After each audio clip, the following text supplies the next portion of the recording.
wrong, or are you am I magnifying what's going right?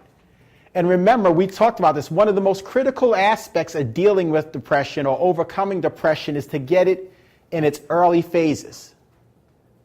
And you have to really fight. Sometimes it's a daily battle, it's an hourly battle, but the enemy knows that if he can just keep prodding you and keep sending fiery darts and keep having you meditate and think on the wrong things, that slowly but surely, and this is the reason why many times you wake up and out of left field, you're like, what's wrong with me? I mean, he is so systematic. You could be on Facebook and all of a sudden you stumble across somebody who may have hurt you in a picture or something. Or someone will just mention somebody's name, and all of a sudden he'll try to use it as fodder. He'll try to get you to meditate on it or think about what they did. So we want to really get our arms around this. Grieving is a spiritual discipline.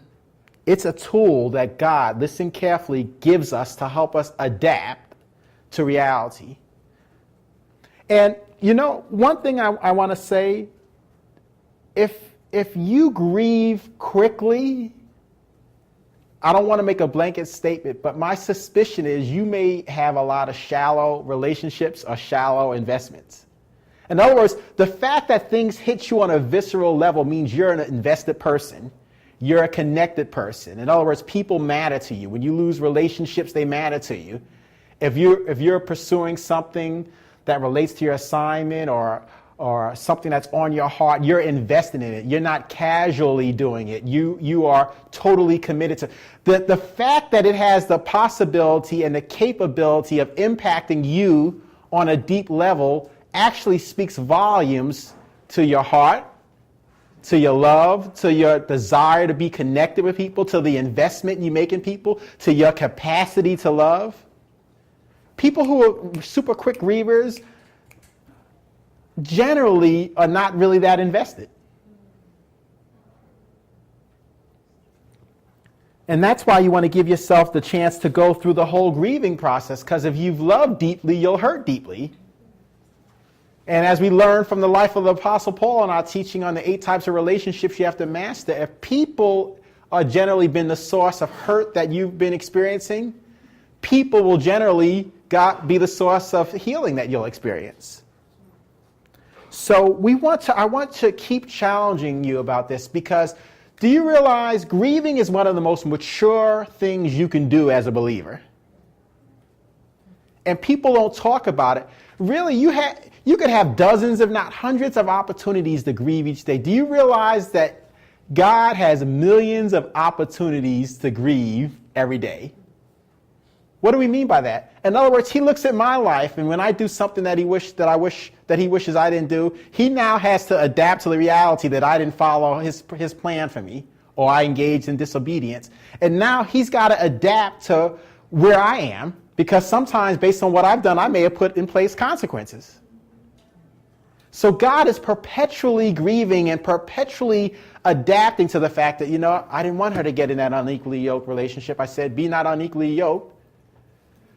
I talked about it clearly in the book of Corinthians, but she did it. Now, as her loving father, I've got to adapt to the reality that she's now in a more difficult relationship covenantally than I would have desired for her to be in had she followed my precepts laid out in the Word. Okay, I didn't want her to be a single mother. That's why I told her, and again, no condemnation, no judgment. If I stayed on this topic long enough, I'd have time to ring your doorbell. I'm just going to give a few illustrations. But he's saying, I didn't want her to be under that financial pressure. That wasn't plan A for her. But now I've got to adapt to reality because she's put some things in place. I didn't want him to lose his wife to the pornography. I want him to set a watch over his eyes.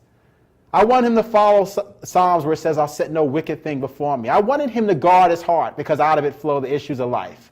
You know what? But now he's done it and he's lost his family. I can't just throw him under the bus because I'm a loving father. So I've got to adapt to the reality of what he's living in. So it's one of the most mature things that you and I can engage in. And we want to make sure, this is key. I raise my hand the highest because if you're wired like me, I'm exhibit A, candidate number 1 to be an emotional pack rat. Because I care deeply for people. I want to see people succeed. I've invested my life in serving people. My relationships aren't casual. When they're severed or strained, it's not easy for me to just let them go. I'm not real good at writing people off. And if I don't learn how to grieve, then I'll be an emotional pack rat. So I want you to just reflect on your own life and say, what's your corollary? What relationships, what hurts, what wounds am I hoarding up in my soul? Because remember, as we talked about in our earlier teachings, the key to the victorious Christian life is we want to make sure that we're engaged in emotions that are energy generating, life-giving, as opposed to life-stealing emotions like unforgiveness is a life-stealing emotion, bitterness is a life-stealing emotion, anger is a life-stealing emotion, joy is a life-giving emotion, peace is a life-giving emotion, trust is a life-giving emotion. Remember I said trust is absolutely essential for mental health. Not engaging in reasoning is a life-giving emotion. So we're constantly trying to make sure that we're engaged in activities that are life-giving, energy-producing, not energy-stealing. Now, as I said, grieving is one of the most mature responses, and it amazes me. I'll be totally honest. I did a teaching, I believe it was in late December '05. So it's only been within the last 5 years that I've really been thinking about this. And I'll go on record as saying, if you knew where I was in that season of life, that teaching saved my life and prevented me from making some very bad decisions. And I thank God for it. But like all of God's word, we have to constantly be reminded of it. Because you can just be sitting there just like me and say, wait, what's wrong with me? Why am I feeling the blahs? Or why am I down? Or as David said, oh my soul, why are you disquieted within me? Psalm 42. And if you notice, if you're not careful, it could be that you've been meditating on something that's life-stealing. And you know, I don't mean to be crude in this illustration. Please don't take it the wrong way, but we have to realize, just like when you're physically intimate with someone, it can produce conception. If you're constantly intimate with thoughts that are negative, you're going to conceive something. So it's a daily fight. That's why it's so critical to catch it early. I think of all the steps that we've talked about, catching it early. David showed us in Psalm 42, oh my soul, why are you disquieted within me? Oh, hope in the Lord. Oh my soul, why are you disturbed? Hope in the Lord. Catch yourself early. You even read where Jesus was wrestling with some things, and then all of a sudden he said, oh, for this purpose came I into the world. In other words, what was happening? He was catching himself slipping. So instead of asking why questions, one of the healthiest things you can do is simply say this, okay, this is my reality, God. What do you want me to do with it? This is my reality. What do you want me to do with it? I've often said, instead of asking why did this happen to me, ask yourself, why did I survive? How come this thing didn't kill me?